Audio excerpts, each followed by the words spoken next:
You've heard of the golden horn of plenty, traditional symbol of prosperity and of good things bestowed upon mankind.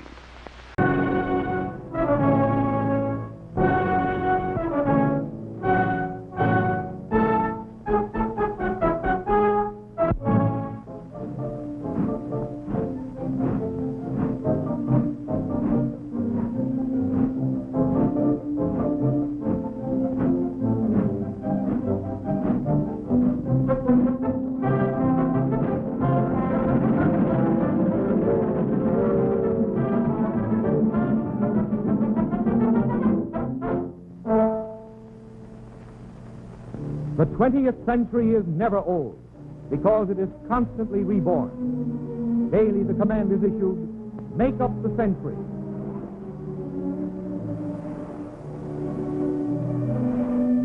A command that takes more than 3 hours to fulfill. Not an inch is neglected inside or out. No rooms in home or hostelry are scrubbed and rubbed daily to such a point of freshness and inviting cleanliness. The century is immaculate when a veritable army of experienced workers have finished their appointed task. Trained according to a carefully planned routine, this human machine of many units gets into motion, methodically, quietly, each individual attending to the detail entrusted to him, each operation bringing the great train one step nearer perfected assembly. Precision, skill, care, dispatch. The traveling public little realizes the unfailing service that is exercised behind the scenes in order that the 20th century may warrant the respect and preference of people who are accustomed to fine appointments in their homes. Fresh from daily sources of supply, here they lie, foods of all kinds, waiting for their allotment to the century's dining service. Fruits, crisp, clean vegetables, choice beverages, meats of the best, condiments, products right from the dairy, the widest assortment of commissary supplies, selected for catering to the taste of people who are bred to gracious living. No hotel is more ready for satisfying the epicure's every want and whim.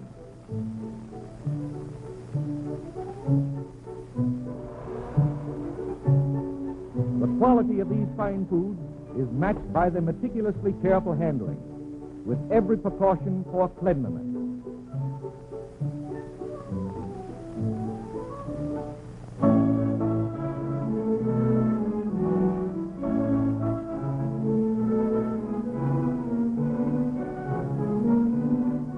From the moment they leave shelf and refrigerator to their final deposit in kitchen and pantry of the dining car.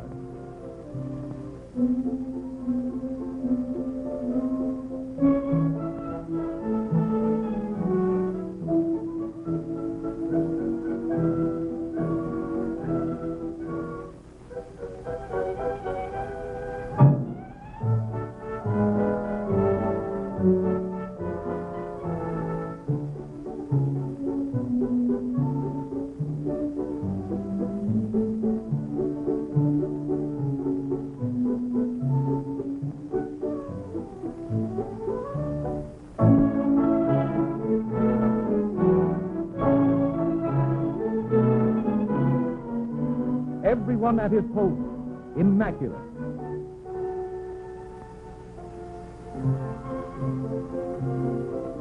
As the proud Limited is rolled into LaSalle Street Station.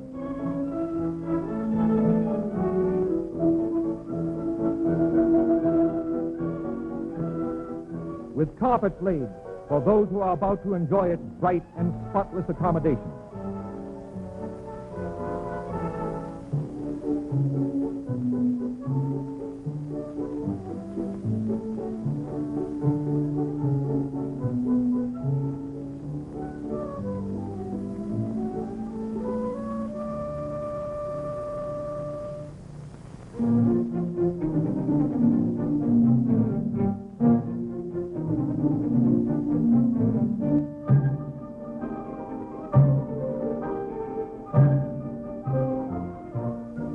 There is a period each day of the year known as the Century Hour. Here in Chicago, as in New York and Boston, people gauge their movements, their appointments, their mail by observing the Century Hour.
The hour arrives down to the last split second. And we are on our way. The 20th Century Limited, green train of the New York Central Line.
From Chicago, we pause at Elkhart, where the Century receives the first of endless inspections under the skilled eyes of hundreds of men, all along its speeding length.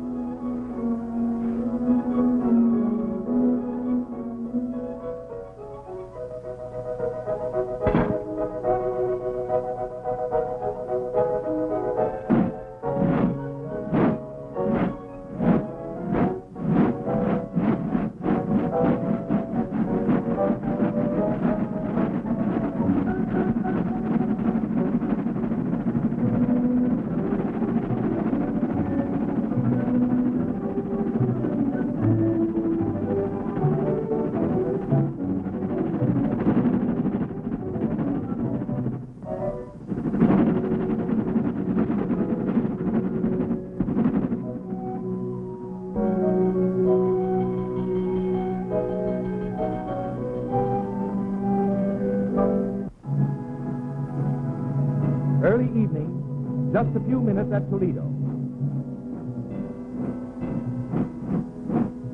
Time enough for securing today's papers from New York, or for a short turn up and down the platform, while still another corps of workers busy themselves at the Century's never-stopping inspection. Then, once more, the Century rolls on.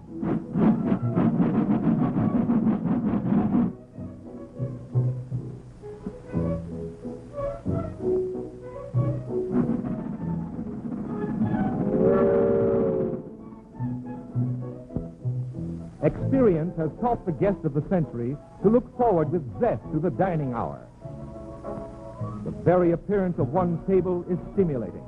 Selections are made, glasses raised for gracious toast. Professional service by professionals. trained in the serving of fine food.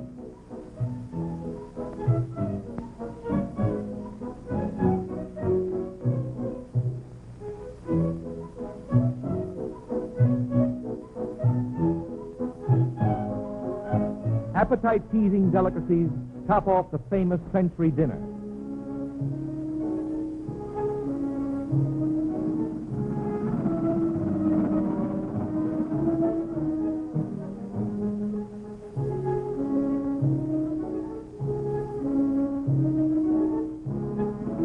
As soft lights glow, comes the fall of night.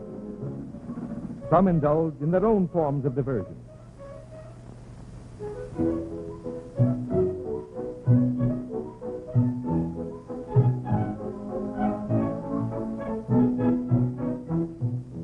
While for others, retiring time arrives.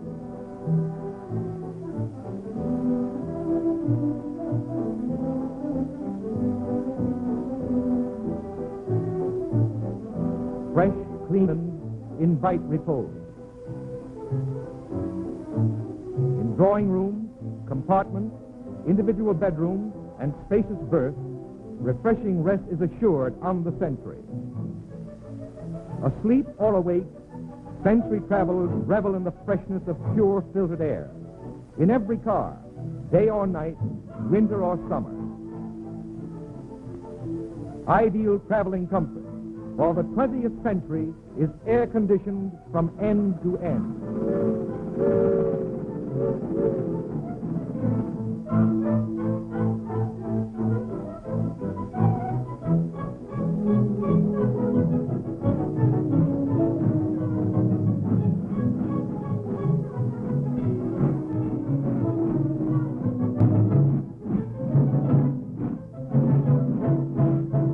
Shortly before the midnight hour, the eternal vigilance of waiting men again inspect at countless posts, while signal lights and every known trackside safety device stand further guard, here as everywhere along the route, including the exclusive automatic stop, which outdoes even human factors of safe operation. And here it is that 2 centuries pass in the night. One bound eastward,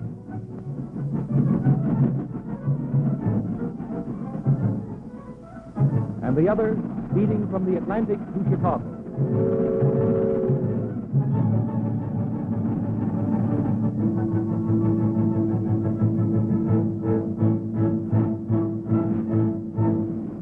Here, the New England and Boston section leaves the New York Central line.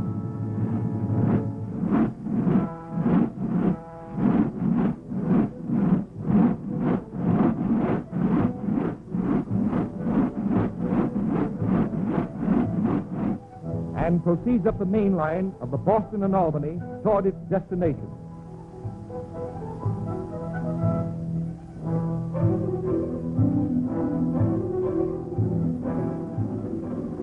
The New York section turns down for its final run along the course of the broad-flowing Hudson, famed in history and literary fable.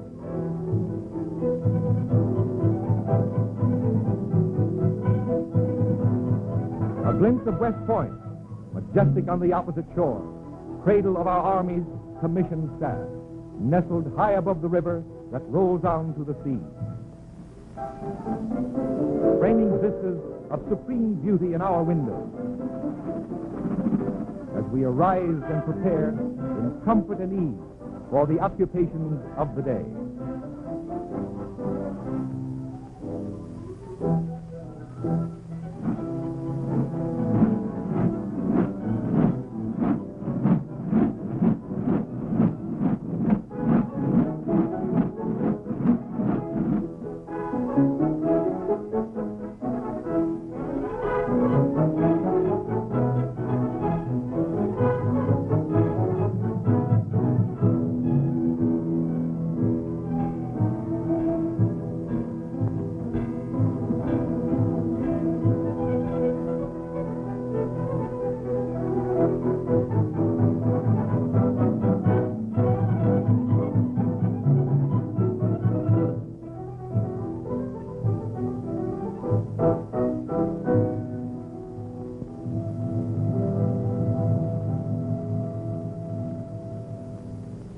Entering the Park Avenue Tunnel, an open, airy, spacious passage to the northern part of the city. While above us, mighty monarchs of architecture tower to the clouds, and streets pulse with a surge of a new day's task.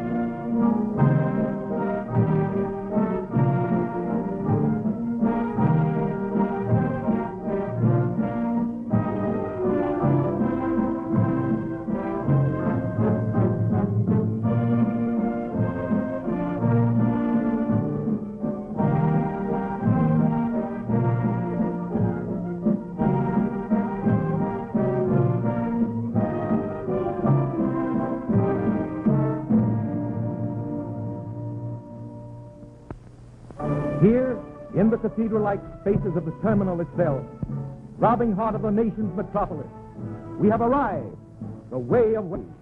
New York, by way of the 20th century limits.